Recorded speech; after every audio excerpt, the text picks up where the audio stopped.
There are many rules and laws in science, and many repercussions take place because of that.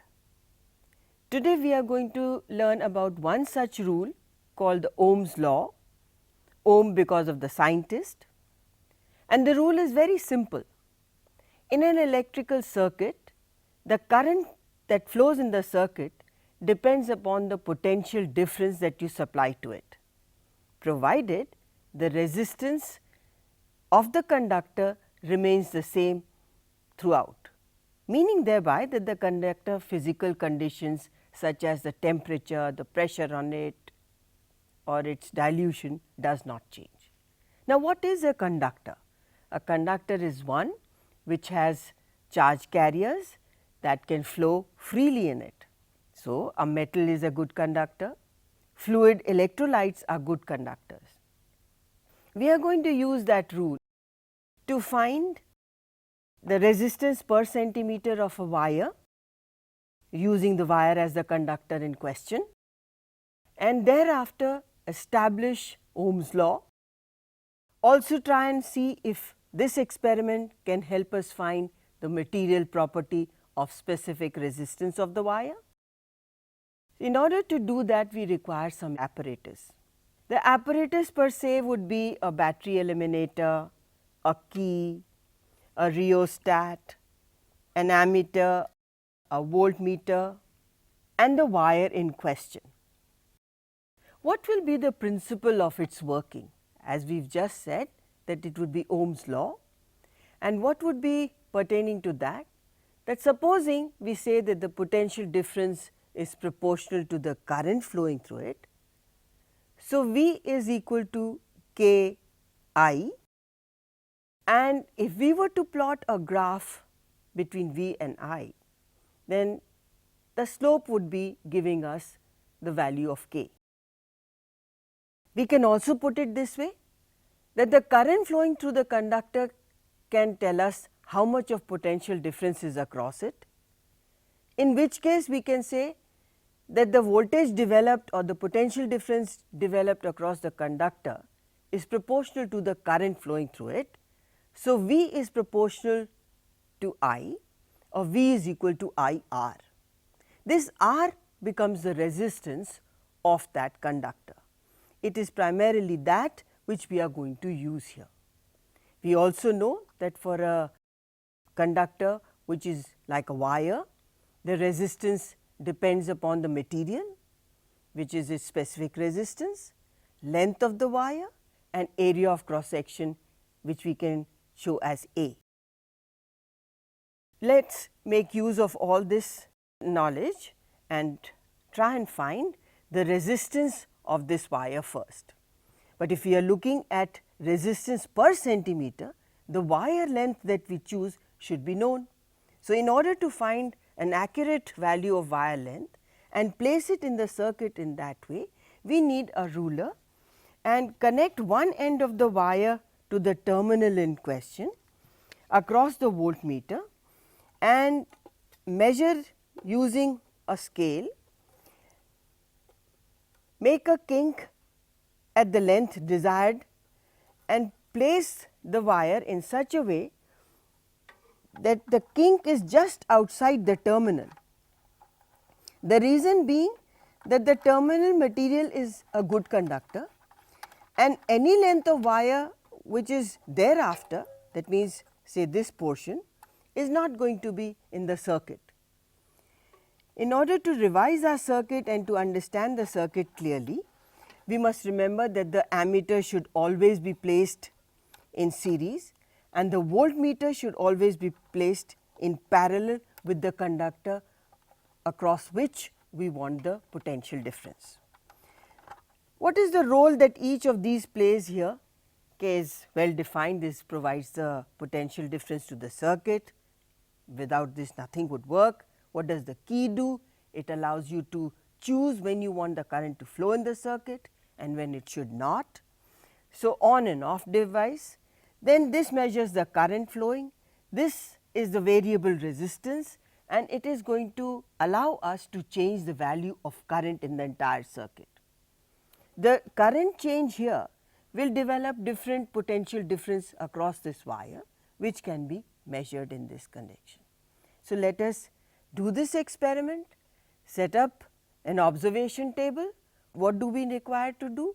So, first and foremost we need to find the range of the meters, the least count of the 2 meters and the least count of the ruler. So, what do we have here? The ammeter, the range is from 0 to 1.5 that we can record. We can find the least count by determining the number of divisions between 0 and 1. If we see this carefully, there are 40 divisions. So, 1 upon 40 is my least count, which calculates to 0.025 amperes. Likewise, look at this voltmeter. The range is from 0 to 1.5 volts and there are 40 divisions again between 0 and 1. So, my least count for this meter as well is 0.025 volts. Least count for the meter scale by which we measure the length of the resistance wire is 1 millimeter and the length of the wire as we had checked out was 20 centimeters. Let us now start taking our readings. I switch on the eliminator, put the key in and let us observe the reading in the ammeter. The ammeter reading is 5 divisions. We can take and record the reading in divisions and later multiply it by the least count to get the real value in amperes. The corresponding voltmeter reading as we can see is 10 divisions. We change the value of current in the circuit using the rheostat and observe that the ammeter reading is 8 divisions and the voltmeter reading is 18. I change again.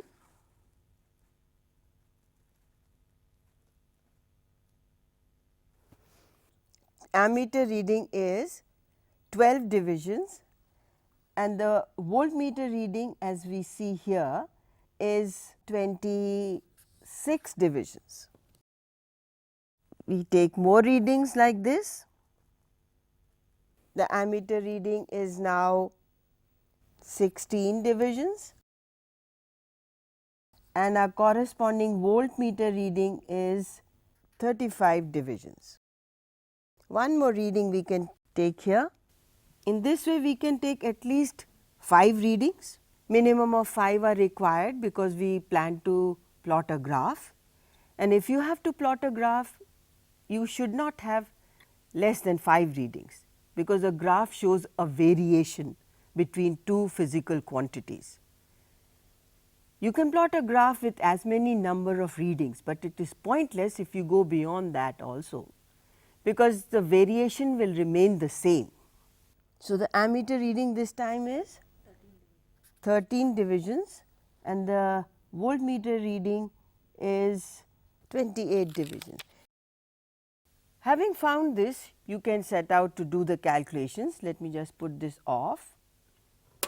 You can set to do the calculations. What calculations are required? The resistance of the wire, which you will get by two means. One, by dividing the value of voltage with current, and the second would be by using the graph. So, in both ways you can find the value of resistance. Then calculate the resistance per centimeter. We can calculate our value for resistance by dividing the voltmeter divisions by the ammeter, and approximately if you see just by looking at the readings, this value comes out to be almost the same. When you plot a graph with these readings, you can take a mean value of the line. From the slope you can find out the value for resistance as also resistance per centimeter by using the length that you had already taken earlier.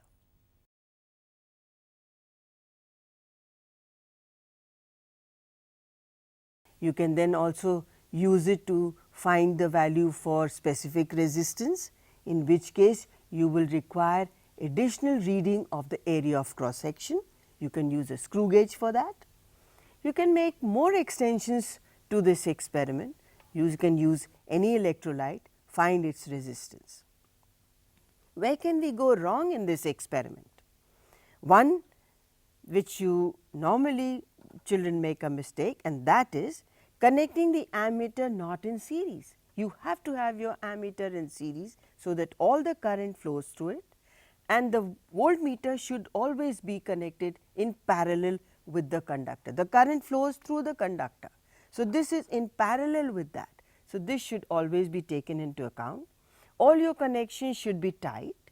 You should have current not flowing endlessly in the circuit. You should use the circuit only as and when required. So, switch it off when you do not need it or you are not taking readings.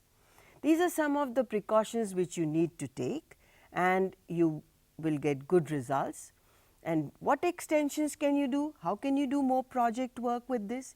You can find out how much of the resistance is there for a wire by using a crocodile clip instead of placing it here, taking a definite length. You can choose different lengths by keeping this wire end loose, connecting a crocodile clip to the other and connecting at different lengths, and therefore, putting that in the circuit. So, you can have a variation with that. So, there are many things that you can do with this experiment, finding area of cross section of a wire, finding out whether it is homogeneous or not. Homogeneous means that the entire wire is made up of the same material. You can find that out as well. You can have a selection from the market where the wire is not made out of the same material throughout, in which case your resistance per centimeter would change, and that should indicate that it is not as they are quoting it to be.